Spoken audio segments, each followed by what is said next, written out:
اللہ رب العزت نے آپ کو مال سے نوازا، یہ رب کا عظیم احسان ہے آپ کے اوپر، اس کا فضل ہے، اس کی کرم نوازش ہے کہ مولا نے آپ کو اس لائق بنایا کہ آپ غریبوں کی، مسکینوں کی، جو لوگ کمزور ہیں اپنے مال کے ذریعے ان کی مدد کر سکیں۔ اور یہ بھی رب کے نزدیک عبادت ہے، کسی غریب کی مدد کرنا اس کا شمار بھی عبادت کا ہوتا ہے۔ تو کتنی عظیم نعمت سے رب نے آپ کو نوازا۔ خدا اس عظیم نعمت کی قدر کرے، کہیں ایسا نہ ہو آپ کی بے قدری کی بنا پر، آپ کی نام پانے کی ہوس کی بنا پر، لوگوں میں اپنی واہ واہی کے ڈنکے بجانے کی بنا پر رب قدیر آپ سے اس نعمت کو چھین لے۔ خدا کا خوف کرے، کیونکہ دیکھا جاتا ہے چند احباب ایسے بھی نظر آتے ہیں کہ اگر وہ کسی مسکین کی مدد کرتے ہیں، کسی غریب کی مدد کرتے ہیں، کسی ضرورت مند کی مدد کرتے ہیں، تو اس کی عزت کا جنازہ نکال دیتے ہیں۔ جاتے ہیں مدد کرنے کے لیے، لیکن مدد کے نام پر غذا کا یا جو بھی ضروری چیز اسے دینی ہوتی ہے، اس کا پہلا اسے دے کر اس کی پکچر بناتے ہیں، اس کے فوٹو کھینچتے ہیں، اور دے کے آنے کے بعد ان پکچروں کو، ان فوٹوؤں کو یا تو سوشل میڈیا پہ اپلوڈ کر دیا جاتا ہے یا پھر میڈیا میں دے دیا جاتا ہے، مزید تشہیر کے لیے اخباروں میں اس کو پرنٹ کروا دیا جاتا ہے۔ مجھے بتائیے، اس کے پاس مال نہیں تھا، آپ کے پاس مال تھا، رب نے آپ کو اس لائق بنایا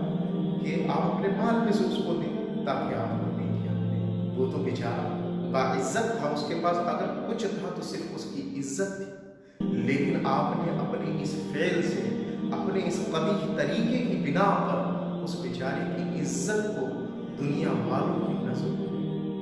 نیلام کر دیا۔ خدا را اس فعل سے بچے، کیونکہ ہمارا کوئی بھی عمل ہو تو صرف رب قدیر کی رضا کے لیے ہو، اس کی خوشنودی کے لیے ہو، اس لیے ہو کہ ہمارے آقا حضرت محمد مصطفیٰ صلی اللہ تعالیٰ علیہ وسلم ہم سے راضی ہو جائے۔ ہمارا کوئی بھی عمل ہو تو صرف اس لیے ہو کہ ہمارا رب اور ہمارے آقا ہمارے اس عمل کو پسند فرمائے۔ حدیث پاک میں آتا ہے، پیارے آقا فرماتے ہیں کہ اگر تم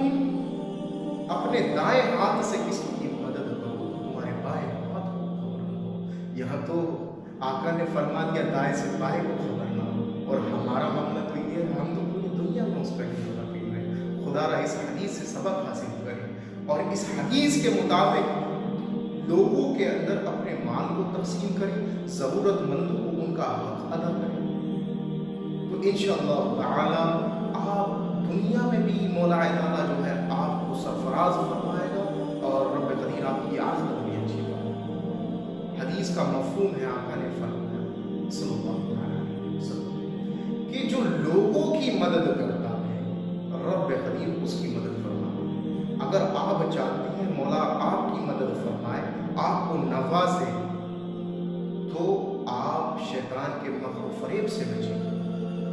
آپ اپنی نیکیوں کا ڈھنڈورا لوگوں میں نہ پیٹیں، کیونکہ اس کے اندر ریاء کا پہلو نظر آتا ہے۔ یہ چیز جو ہے آپ کی نیکیوں کو برباد کر دے گی، کیونکہ جو دکھاوے کے لیے نیکی کا کام کرتا ہے اس کی نیکیاں بیکار ہیں، کیونکہ اس کا ارادہ جو ہے صرف اپنا نام ہے، نہ کہ رب کی خوشنودی، اور دکھاوے میں صرف یہی چیزیں ہوتی ہیں۔ اب جو دکھاوے کے لیے کام کرے گا گویا کہ اس کا یہ کام کرنا ہے،